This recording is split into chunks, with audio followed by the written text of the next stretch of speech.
La chaîne Faisons-nous peur a été démonétisée en novembre 2025. Même s'il peut vous arriver de voir des pubs sur les vidéos, aucun revenu publicitaire n'est généré.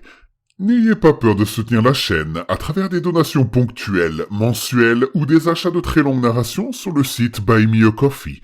Votre soutien est essentiel pour l'avenir de la chaîne. Affreusement vôtre, la ruse.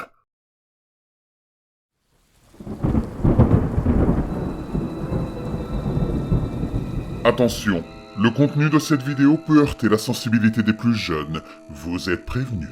N'ayez pas peur de laisser un pouce bleu, d'activer les notifications et de vous abonner si ce n'est pas déjà fait. J'ai rencontré mon auteur d'horreur préféré et je l'ai regretté. J'écrivais depuis quelques mois pour un petit site web consacré à l'horreur. Rien d'extraordinaire, mais il générait suffisamment de trafic pour avoir un nombre d'adeptes respectable. Et les revenus publicitaires permettaient de maintenir le site à flot. Mon patron m'a demandé d'écrire un article sur la littérature contemporaine. J'ai donc décidé d'interviewer mon auteur préféré au sujet de son prochain livre. Je ne dirai pas son nom. Vous le connaissez certainement. Il est un peu connu et discret, mais ses nouvelles lui ont valu un public culte. Ses fans les plus fervents sont un peu extrêmes et ils le suivent partout. J'ai fait quelques recherches et j'ai découvert que mon auteur préféré n'aimait pas les interviews. S'il en accordait, c'était uniquement par téléphone. Il existait quelques photos de lui en ligne, mais aucune datant des 10 dernières années. Je savais qu'il serait impossible de le joindre, alors j'ai demandé à un ami travaillant dans l'édition de faire quelques recherches. Il s'avère que mon auteur préféré fréquentait un café dans sa petite ville de la côte Est. Si je pouvais m'y rendre tôt le matin et le supplier de m'accorder une interview, il accepterait peut-être. Il m'a fallu environ 12 heures de route pour atteindre la ville. J'ai loué une petite chambre d'hôte près du café. Je me suis couché tôt et je me suis réveillé à 6 heures du matin, puis j'ai attendu l'arrivée de l'auteur à une table dans un coin du café. Il était environ 8 heures quand je l'ai vu rentrer en traînant les pieds. Il portait une longue barbe, un sweat à capuche gris et un jean déchiré. Un homme et une femme vêtus de manière excentrique le suivaient. J'ai pensé que ces deux personnes étaient ses fans, car ils avaient les mêmes cheveux longs et les mêmes vêtements sombres. L'homme avait une barbe hirsute et des piercings aux lèvres. La femme arborait du rouge à lèvres foncé et de l'eyeliner. Je voulais m'approcher de l'auteur et lui demander une interview. Mais je savais que ses compagnons ne me laisseraient pas m'approcher. Ses fans étaient connus pour leur dévouement farouche. S'ils estimaient qu'une interaction pouvait nuire à son écriture, ils bondissaient. J'ai attendu que l'auteur ait commandé sa boisson et se soit assis à une table au fond. Lorsque ses fans ont atteint le comptoir pour commander leur propre boisson, je me suis lancé. « Excusez-moi !»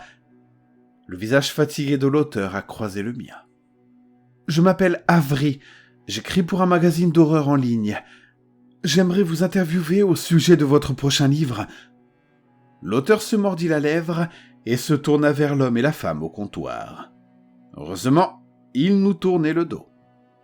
Je comprends que vous soyez extrêmement occupé, mais si vous pouviez... Avant que je puisse ajouter un mot, il m'attrapa le bras. Retrouvez-moi en bas de la rue à 19h ce soir. Partez! Maintenant, avant qu'il ne vous voie. Il me lâcha et j'eus du mal à comprendre ses paroles. La peur dans ses yeux me poussa à obéir à sa demande. Je reculai et retournai à ma place.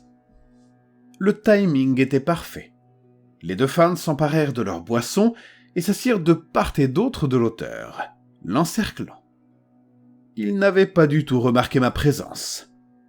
Il était 18h59 lorsque j'ai garé ma voiture sur la route déserte et que je me suis mis à attendre. Il faisait nuit et la plupart des magasins, y compris le café, étaient fermés.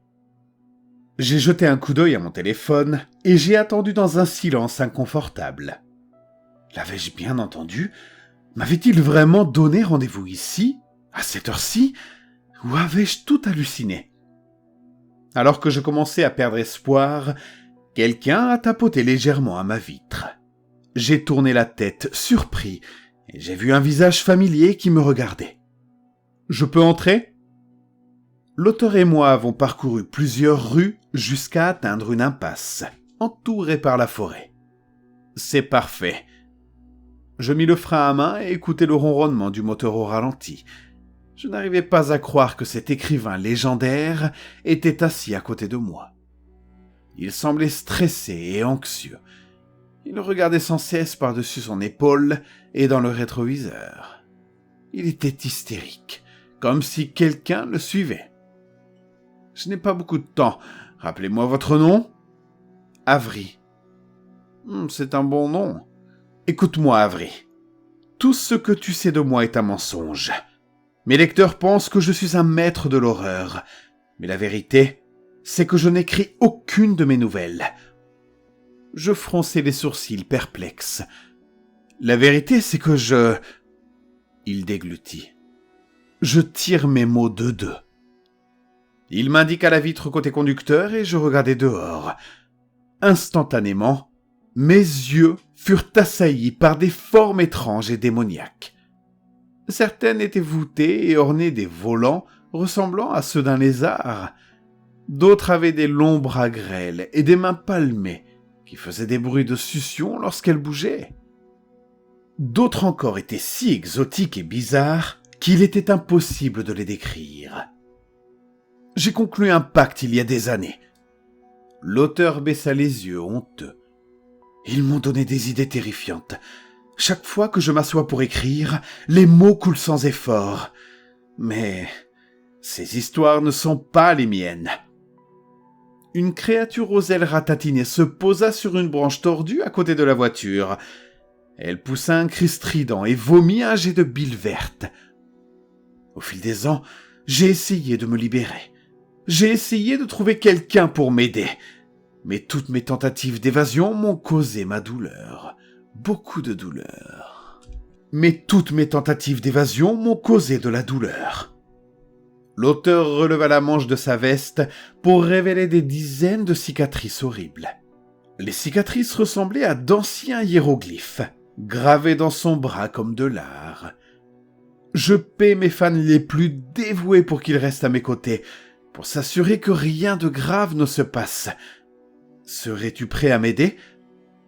Je jetai un coup d'œil aux formes étranges. Un brouillard s'était légèrement installé, cachant la rue et les arbres voisins. C'était comme si nous étions perdus aux confins de la terre, près du précipice de l'enfer. « Si tu peux m'aider, Avery, je t'en serai très reconnaissant. » J'ai raccompagné l'auteur au café, mais avant de partir, il m'a accordé une interview incroyable. Elle était pleine de détails sombres et tordus. C'était exactement le contenu dont j'avais besoin pour mon site web. J'ai soumis l'article à mon patron, bien évidemment. Il m'a donné une excellente critique et m'a annoncé qu'il serait publié la semaine prochaine. Mais tout cela n'a pas d'importance, car après avoir accepté d'aider mon auteur préféré, il m'a remis un objet usé en forme de crâne et m'a dit « Emportez-le chez vous et cachez-le dans un endroit sûr. Ne le montrez à personne. » Ouais, c'est ce que j'ai fait. Le seul problème, c'est que je commence à penser que c'est cet objet qui attire ces bêtes abominables. Maintenant, partout où je regarde, je vois des formes grotesques me suivre, sur le chemin du retour du travail, à l'épicerie, à l'université. Et chaque fois que je les vois, elles se rapprochent un peu plus.